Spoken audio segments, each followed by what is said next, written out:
Before we begin, I want to point out something. This is probably the dumbest thing you can do in a menu. I don't know why. I don't know why this makes me happy, but it does. Glorious. Picture this, it's 1996, the Nintendo 64 just came out, and you're like, oh wow, this is awesome. The next generation of games are gonna be great. I mean, this controller looks all sorts of f***ed up, but the games are gonna be great, right? Let's take a quick look back at Starfox 64 and see if it still holds up. You might want a little backstory about when the game came out, but let's face it, if I went to Wikipedia and looked up the stats and relayed them back to you, would that make this review any better? It'd make the review longer, sure, but look how far we've gone, and I haven't even talked about the gameplay yet. The only thing you really need to know about this game before going into it, it is the third game in the Starfox series. The second one got cancelled, and some of those elements got put into this one, and this is technically a reboot. Enemy field analyzed.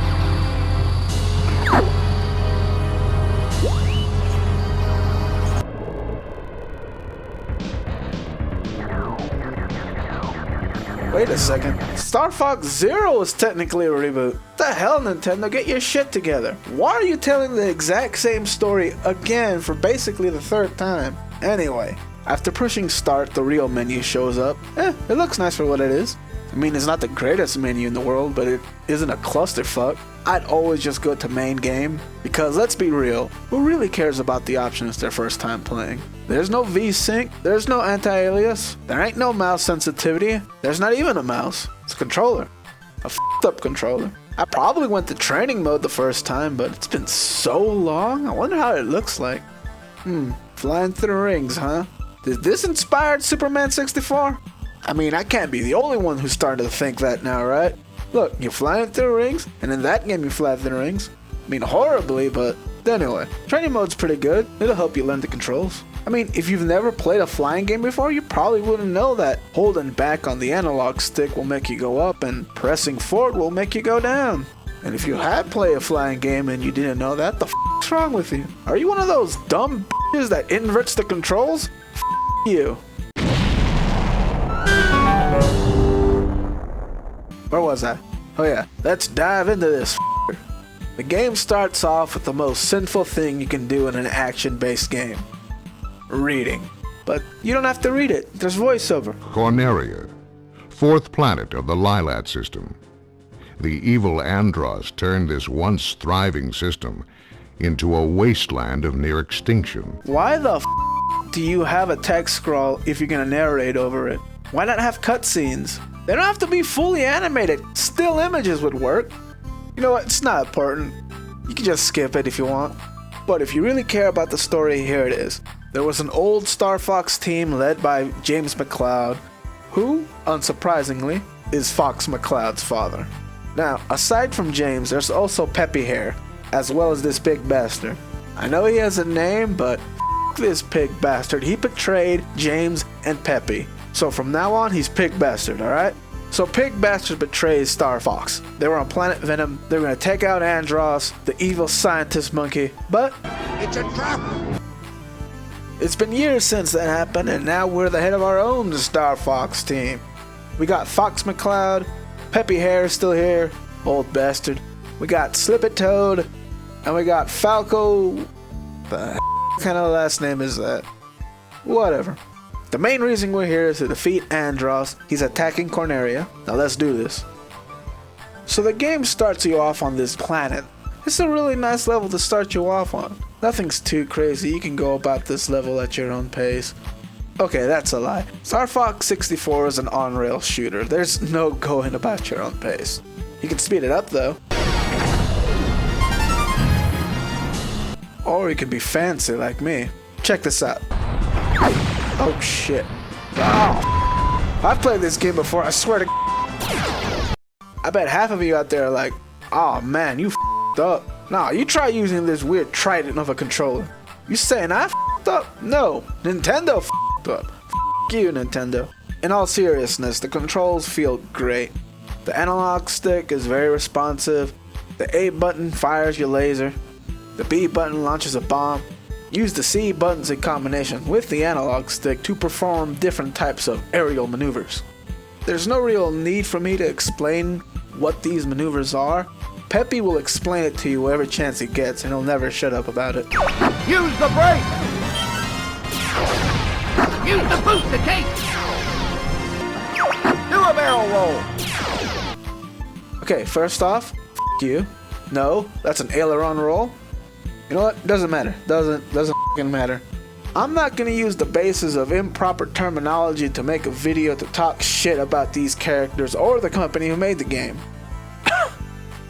So this game has branching paths. You gotta do certain things in each stage to get an alternate route. Now, I've played this game so much that I actually go the hardest route by default every single time I play it. And no, I'm not gonna go back and play the game in the normal way. Why? F you. Get good. Alright, I'm gonna talk about one of the levels that's in the normal path, Solar. I don't know why, I really like this level. The R-Wing might not make it. This baby can take temperatures up to 9,000 degrees. It's over 9,000! The boss fights in this game range in difficulty. The first ones, depending on which route you go, are both pretty easy. Now, there are different bosses in the different routes, but let's just focus on the harder routes.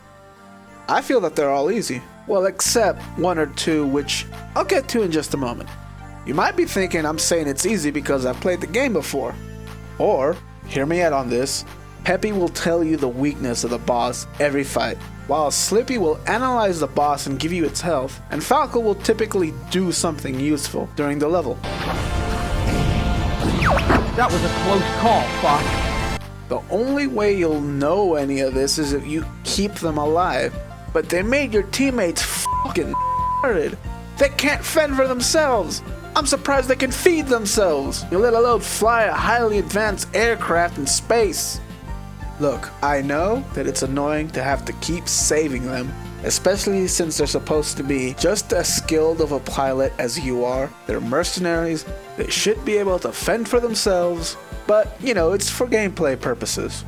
Granted, it's a stupid reason, but I don't really know why they made this a game mechanic, but it can get annoying really quickly. But it also pisses me off for another reason. When they're about to die, they're like, Oh man, I'm gonna have to back off. alright, how come we die? The party just began. No! Yeah, how come we the player die? Is Fox stupid or something? How come he doesn't go like, alright guys, I need you to take care of this. I gotta repair my ship. And then the game is like, F you. Well, F you too. Anyway, remember how I said there was one or two bosses I had trouble with?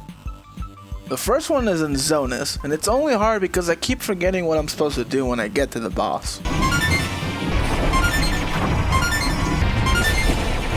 Bombs?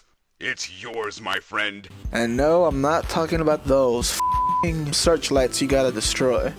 Take the right line, Flores. I have the left. Who the f*** are you? No, seriously, who the f*** are you? You weren't in the last Starfox game. Heck, as far as I can remember, you weren't in the cancelled one either. Fucking creepy. Anyway, the only other hard part was when we had to fight Starwolf when they're all beefed up on planet Venom. Charged lasers don't work on them. Bombs don't seem to work on them either. In the end, I just ended up firing my lasers everywhere until they all died. No way! I don't believe it! I'll go it alone from here. We're at the final boss, Andros, the evil science monkey. So, before you actually face Andros, you actually get to choose how you get to him. This isn't just a show either.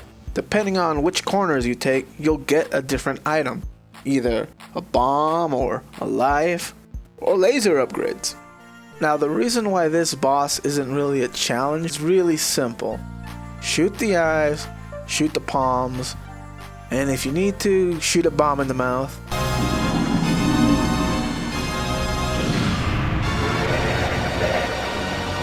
The fact that it looks like you enjoy that concerns me. And behold, his final form. Now, I don't know if it was because I was a smart kid or because I like doing U-turns in all range mode.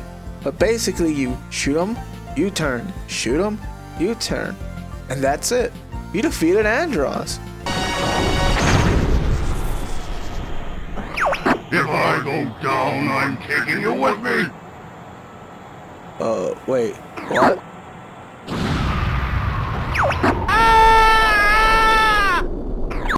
Well, holy Fox McCloud is stupid. You just said he was gonna take us both out. Why didn't you fly away, you dumb bastard? Well, thankfully we don't have to worry about that. Apparently the ghost of James McCloud's gonna guide us out of here. So that's it. That's Star Fox 64. Does it still hold up? I'm gonna say yeah. It still holds up. I still love it. But I know there's problems with it. Does it look like shit? Hell yeah, it looks like shit. Thank God for the new remake coming out. Hey, thanks for watching. If you enjoyed the video, leave it a like, leave a comment, share it, subscribe, and tell me, what game do you want to see next week? We're probably going to do another review, because there's a secret project Tony is working on, and I think you're going to like it.